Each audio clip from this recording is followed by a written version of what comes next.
ইনি মধ্যপ্রদেশের সন্ত সীতারাম বাবা। এনার দর্শনের জন্য প্রতি বছর বহু দূর থেকে ভক্তরা আসেন। বলা হয় এনার বয়স 110 বছরেরও বেশি। এই সন্ত সীতারাম বাবা প্রতিদিন 20 থেকে 21 ঘন্টা তুলসীদাসের রামচরিত মানস পাঠ করেন। ভক্তরা মনে করেন এনার হাতে অগ্নিদেব বাস করেন, কারণ ইনি দেশলাই বাক্স ছাড়াই আগুন জ্বালাতে পারেন।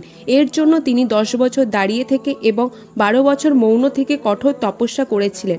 সন্ত সীতারাম বাবা হনুমানের অনেক বড় ভক্ত। এই সন্ত নিজের শরীর এমনভাবে তৈরি করেছেন যে যতই গরম হোক কিংবা শীত, সবসময় তিনি উন্মুক্ত শরীরেই থাকেন। এত বয়স হওয়া সত্ত্বেও বাবা তার নিজের রান্না নিজেই করেন। ভক্তদের কাছে দান দক্ষিণা কেবল 10 টাকাই নেন। এই সীতারাম বাবার মন এতটাই বিশাল যে তিনি মধ্যপ্রদেশ সরকারকে 2.5 কোটি টাকা নর্মদা নদীর ঘাট নির্মাণের জন্য দান করেছেন। এনার কাছে ভক্তদের কাছ থেকে যত টাকা আসে তা গরিবদের উদ্দেশ্যে দান করে দেন।